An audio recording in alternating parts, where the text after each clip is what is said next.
Bismillahirrahmanirrahim. Assalamualaikum warahmatullahi wabarakatuh.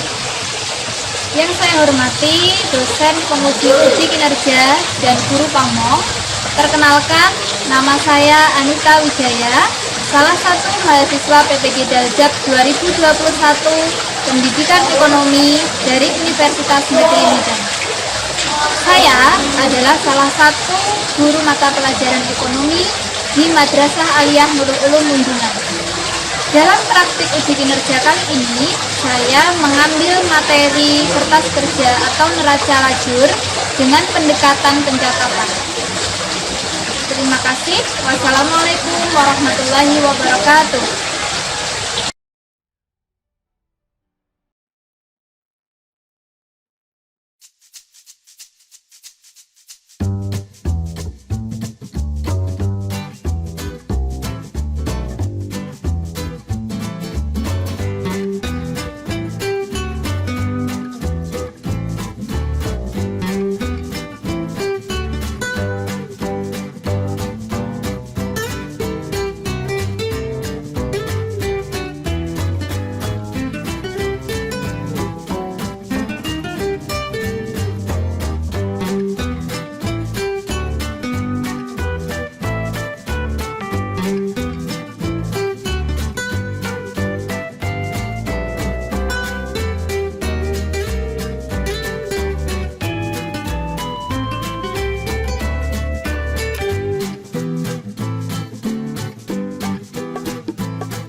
Bismillahirrahmanirrahim.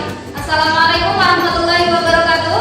Waalaikumsalam warahmatullahi wabarakatuh. Bagaimana kabar kalian hari ini? Yang baik ya. Oke, untuk memulai pembelajaran kita pada siang hari ini, silakan untuk kelasnya untuk memimpin berdoa terlebih dahulu. Ayo Marang, silakan dipimpin berdoa terlebih dahulu. Sebelum mengawali pembelajaran pada siang hari ini, marilah kita berdoa untuk kebutuhan masing-masing. Duduk siap gerak. Berdoa mulai.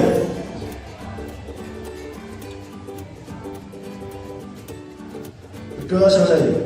Istirahat di tempat gerak.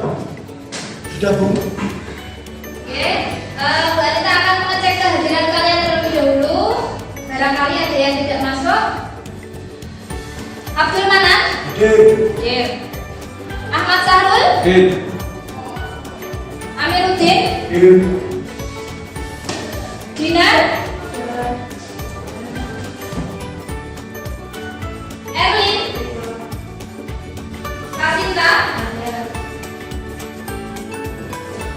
Asmu Fatul? Nova Yunia? Rintang? Rozanjani? Hadir. Jelas semuanya hadir ya. Ya anak-anakku semuanya, kita hari ini akan melanjutkan pembelajaran akuntansi tentang kertas kerja ya. Jadi lanjutan dari materi yang sebelumnya. Ada yang masih ingat tidak? Sebelumnya kita sudah membahas tentang apa? Aduh, Oke, silakan Erin. Minggu lalu kita membahas tentang jurnal penyesuaian. Iya. Menurut Erin, minggu lalu kita sudah membahas tentang jurnal penyesuaian. Dan di jurnal penyesuaian itu kan banyak sekali, ada tentang akun-akunnya, kemudian ada pendekatan pencatatannya. Nah, di minggu lalu kita sudah membahas tentang apa ya? Ada yang masih ingat? Saya Bu. Oke, Rintan, silakan Rintan. Pertemuan sebelumnya membahas tentang pencatatan jurnal penyesuaian dengan pendekatan derajat dan pendekatan laboratorium. Iya. Jadi minggu lalu kita sudah membahas tentang pendekatan pencatatan menggunakan pendekatan laboratorium dan menggunakan pendekatan neraca. Dari kedua pendekatan itu kita kemarin sudah mempelajari tentang jurnal penyesuaiannya. Nah, ada yang masih ingat apa perbedaan dari kedua pendekatan tersebut?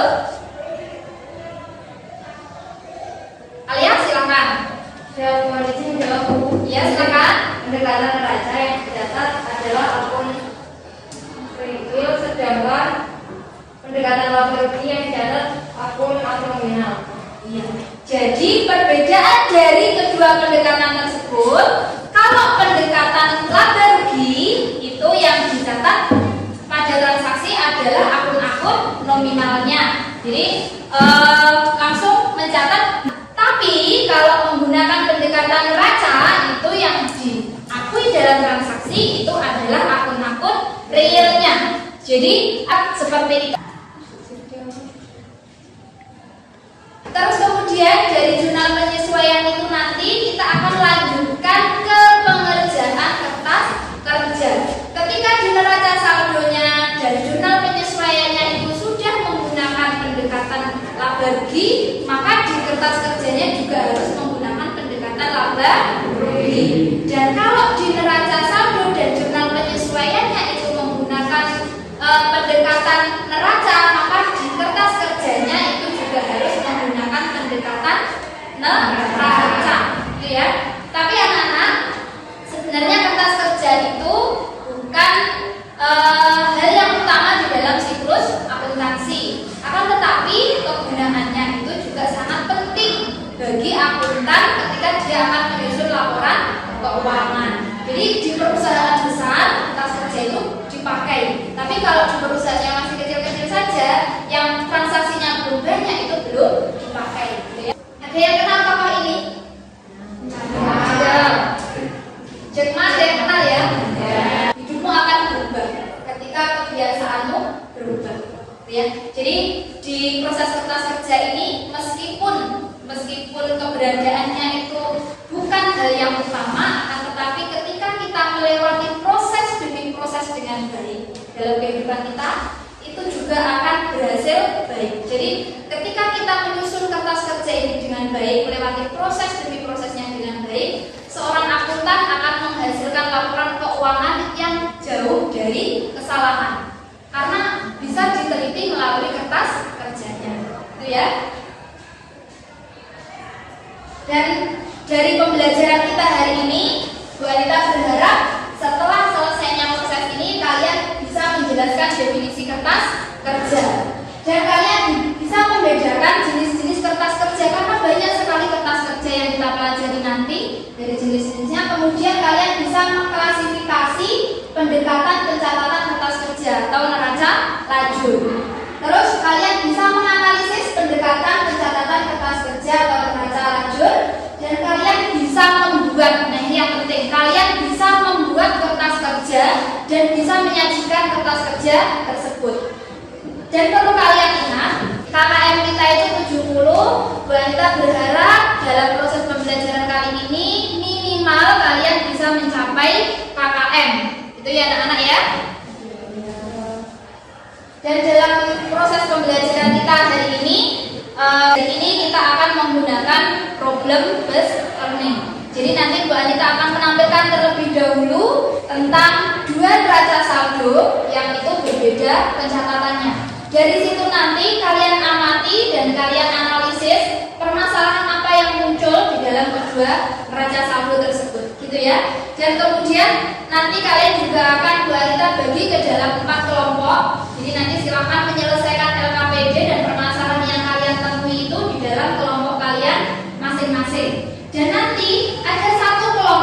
saja yang akan presentasi, kemudian kelompok yang lainnya menyampaikan sanggahan, gitu ya. Kalau sanggahan bisa, pertanyaan juga bisa, gitu ya.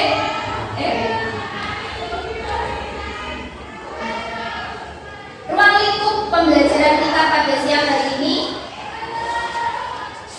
ada 4, yaitu definisi kertas kerja, kemudian jenis-jenis kertas kerja, dan prosedur penyusunan kertas kerja. Yang terakhir, pendekatan pencatatan yang dipakai dalam menyusun kertas kerja, gitu ya. Apakah kedua neraca saldo ini sama ataukah berbeda? Silakan diamati terlebih dahulu, kemudian nanti silakan kalian sampaikan perbedaan ataupun persamaan yang muncul dari kedua neraca saldo ini, gitu ya. Sudah menemukan perbedaan atau persamaan dari kedua neraca ini? Oke, Alia, silakan Alia. Itu Bu, dari kedua neraca saldo tersebut memiliki komponen yang berbeda. Ya. Komponen dari neraca saldo yang sebelah kanan itu berbeda dengan komponen yang sebelah kiri. Ada yang mau menyampaikan perbedaannya itu apa saja? Silakan tadi yang angkat tangan. Rini, silakan Rini. Ada yang menemukan lagi perbedaannya di mana? Oke, Intan silakan. Kalau dari pengamatan saya, di neraca yang satunya terdapat akun iklan dibayar di muka, sedangkan di yang satu ada biaya iklan. Jadi terlihat di situ yang satunya ada akun iklan dibayar di muka, tapi di yang sebelah sini, di sini munculnya adalah akun biaya iklan. Selain perbedaan dari keduanya ini juga memiliki persamaan. Bahkan kalau perbedaannya sudah habis, barangkali ada yang bisa menemukan persamaannya. Oke, silakan Dinar. Dari pengamatan yang saya, total akhirnya sama meskipun komponennya berbeda. Apakah begitu, Bu? Iya, betul sekali. Jadi meskipun komponen dari kedua neraca ini ternyata berbeda, tapi di hasil akhir menghasilkan nilai yang sama, yaitu 83 juta. Gitu ya. Jadi semuanya sudah bisa menemukan perbedaan dan persamaan dari keduanya. Nah, itu yang akan menjadi permasalahan, kenapa kok dari kedua neraca ini berbeda, kemudian bagaimana nantinya ketika dicatat di dalam kertas kerja. Itu ya anak-anak. Oke. Jadi untuk selanjutnya silakan kalian membentuk kelompok. Silakan membentuk kelompok dulu. Langsung.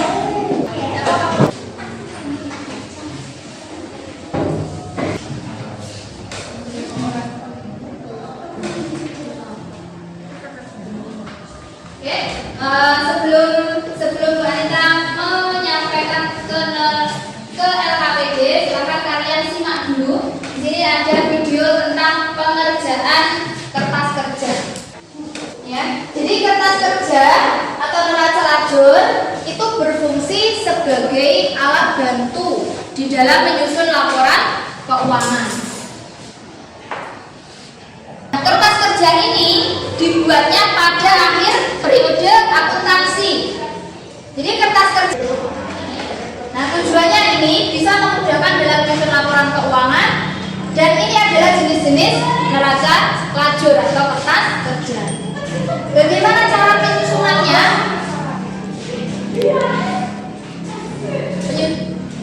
Penyusunannya seperti ini. Ini neraca saldo dan jurnal penyesuaian langsung dipindahkan ke kertas kerja. Seperti ini ya. Jadi dipindahkan saja. Kemudian setelah itu digabungkan antara neraca saldo dengan jurnal penyesuaiannya ke dalam neraca saldo disesuaikan. Gitu ya. Terus setelah menghasilkan neraca saldo disesuaikan, kalian nanti akan memindahkan dari neraca saldo disesuaikan itu ke laba rugi dan ke kolom neraca. Kalian klasifikasikan dulu manakah yang termasuk akun nominal dan mana yang termasuk akun real. Kalau akun nominal itu mencatatnya ke kolom laba rugi. Tapi kalau akun real itu mencatatnya ke kolom neraca, gitu ya. Jadi kalian klasifikasikan dulu di kolom neraca saldonya. Jadi nanti nanti akan ada tampilan seperti ini. Ini diisi dengan akun nominal. Jadi diisi dengan akun real. Nah, kemudian kalian jumlahkan di kolom laba rugi itu kalian jumlahkan. Kalau hasilnya debitnya lebih kecil daripada kredit berarti perusahaan laba. Ini ya. Jadi kreditnya malah lebih besar itu malah laba. Kalau debitnya lebih besar itu perusahaan rugi. Dan di kolom ini sekarang Bu Anita akan membagikan LKPD yang harus kalian kerjakan.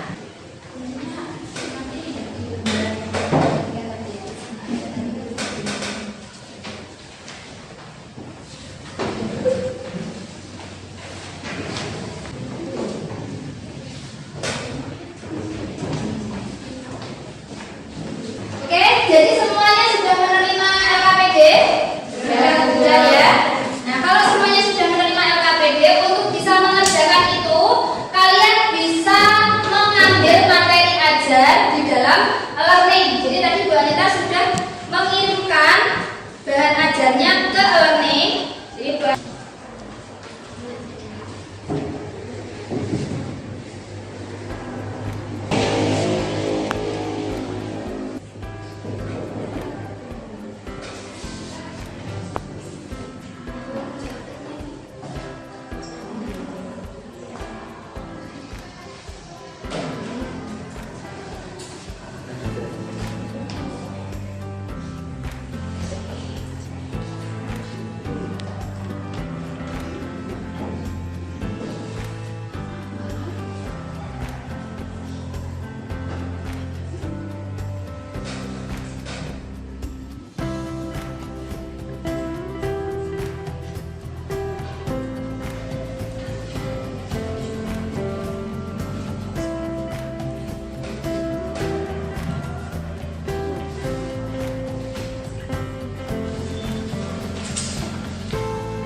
sudah membuka learning?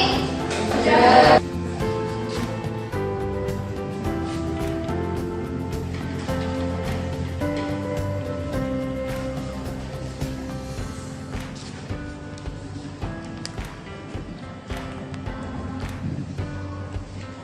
Di bagian bahan ajar itu bisa kalian klik di kertas kerjanya ya, itu bahan ajarnya. Kemudian untuk LKPD-nya itu bisa kalian klik di file LKPD kertas kerja, gitu ya. Terus kemudian kalian kerjakan di lembar pengerjaan yang sudah Bu Anita bagikan. Oke, silakan bisa mulai untuk mengerjakan.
untuk difotokan hasilnya, hasil pengerjaan kalian silahkan difoto, kemudian silahkan dikirim ke WA-nya Bu Anita ya. Dan Bu Anita akan menampilkan di sini. Ya, silahkan dikirimkan. Sudah dikirim?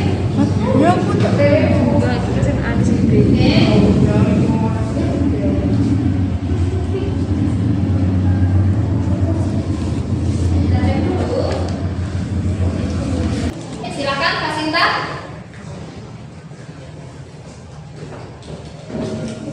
Yang lainnya bisa menyimak tampilan dari pekerjaan kelompoknya Kak Sinta ya. Assalamualaikum warahmatullahi wabarakatuh.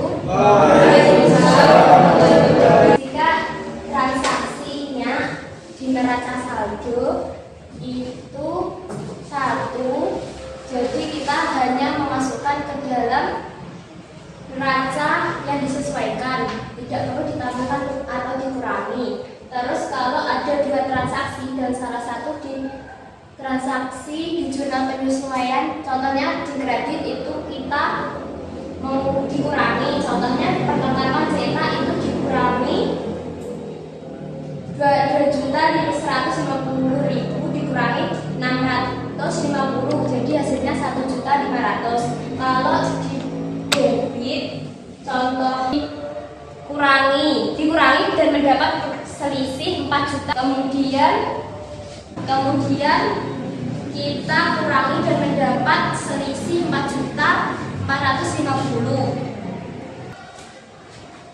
Oke, silakan dari kelompok lain kalau ada yang mau menyanggah dan yang bertanya, silakan. Oke, silakan Erwin. Kenapa menurut kelompok kamu perusahaan laba padahal kolom kreditnya lebih besar daripada kolom debit? Oh, seperti itu. Karena saya Kredit dilaporan laba rugi mencerminkan pendapatan, sedangkan kolom debit mencerminkan biaya sehingga perusahaan laba kalau mendapatkan lebih besar daripada biaya. Oke, jadi penjelasannya perusahaan itu dalam kondisi laba ketika di kolom laba rugi kolom kreditnya lebih besar daripada kolom debitnya. Kenapa? Karena di kolom laba rugi, di kolom kredit itu mencerminkan pendapatan, ya. Sedangkan di kolom debit itu justru mencerminkan biaya. Ya, jadi kalau pendapatan itu lebih besar daripada biayanya, berarti perusahaan laba, ya. Dan kalau biayanya lebih besar daripada pendapatannya, berarti perusahaan rugi. Sudah cukup. Oke, kalau sudah cukup, terima kasih untuk kelompoknya Kak Sinta sudah mempresentasikan hasil diskusi hari ini. Silakan kembali ke teman-teman kelompoknya dan close-nya untuk Kak Sinta.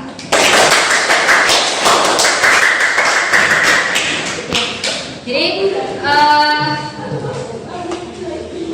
dari pekerjaan anak-anak untuk pembelajaran hari ini, ada yang mau menyimpulkan, ada yang sudah memperoleh kesimpulan dari proses pembelajaran kita hari ini. Oke, silakan Siti. Meskipun kertas kerja bukan termasuk siklus utama dalam akuntansi, tetapi memiliki banyak manfaat akuntan perusahaan dalam menyusun laporan keuangan. Ya, jadi sudah ada satu kesimpulan, yaitu meskipun kertas kerja ini bukan laporan utama dalam siklus akuntansi, tetapi memiliki banyak manfaat bagi akuntan. Ada yang punya kesimpulan lain? Saya Oke, silakan. dalam menyusun kertas kerja harus mengikuti pendekatan yang dipakai pada pencatatan sebelumnya. Ya, jadi ketika kita menyusun kertas kerja itu harus melihat dulu di pencatatan yang sebelumnya itu menggunakan pendekatan laba rugi ataukah pendekatan neraca. Karena kita harus menyesuaikan itu, ya. Ada lagi yang mau membuat kesimpulan? Oke, silakan Nana. Data yang dipakai dalam menyusun laporan keuangan berasal dari neraca saldo yang disesuaikan. Ya. Jadi begini anak-anak, ketika kita menyusun laporan laba rugi dan laporan neraca, itu kita hanya fokus saja melihat ke neraca saldo disesuaikan. karena itu adalah sumber yang dipakai dalam menyusun laporan laba rugi dan neraca. Gitu ya. Ada lagi yang mau membuat kesimpulan? Sudah? Oke, jadi semuanya sudah tersimpulkan proses pembelajaran kita hari ini. Dan silakan kalian kumpulkan terlebih dahulu hasil pekerjaan kalian karena akan Bu Anita nilai terlebih dahulu. Ya, silakan perwakilan kelompok mengumpulkan.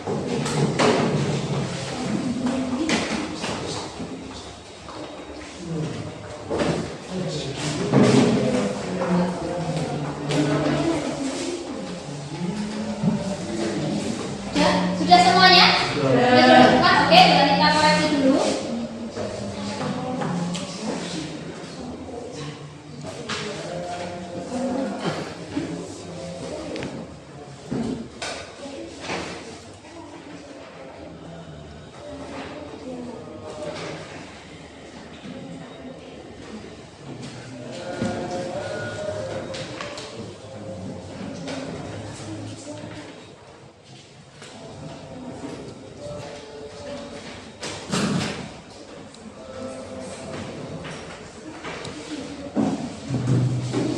Dari hasil pengerjaan kalian ini hampir semuanya sudah betul, ya. Hanya beberapa kesalahan ini di kekurang rapian, ya, di tata letak sama kurang rapi penulisan, gitu ya. Oke, kembalikan dulu.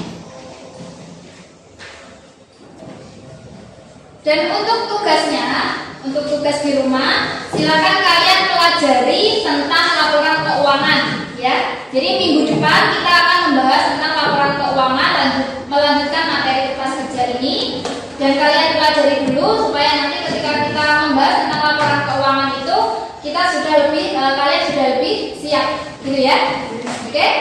Dan untuk menutup pertemuan kita pada siang hari ini, silakan untuk ketua kelas memimpin berdoa terlebih dahulu bersama Mas Asri. Marilah kita menghadiri pembelajaran pada siang hari ini dan membaca surat Al-Baqarah bersama-sama. Bismillahirrahmanirrahim.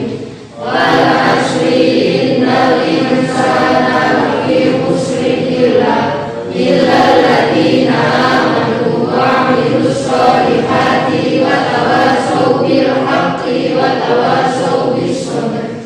Rabbana atina fid dunya hasanah wa fil akhirati hasanah wa qina adzabannar.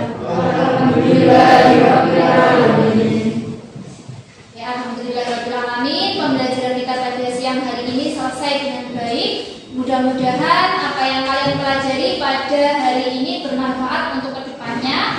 Dan Bu Anita mohon maaf ketika menjelaskan mungkin masih ada kekurangan. Ya. Oke, terima kasih sekali lagi. Wassalamualaikum warahmatullahi wabarakatuh. Waalaikumsalam warahmatullahi wabarakatuh.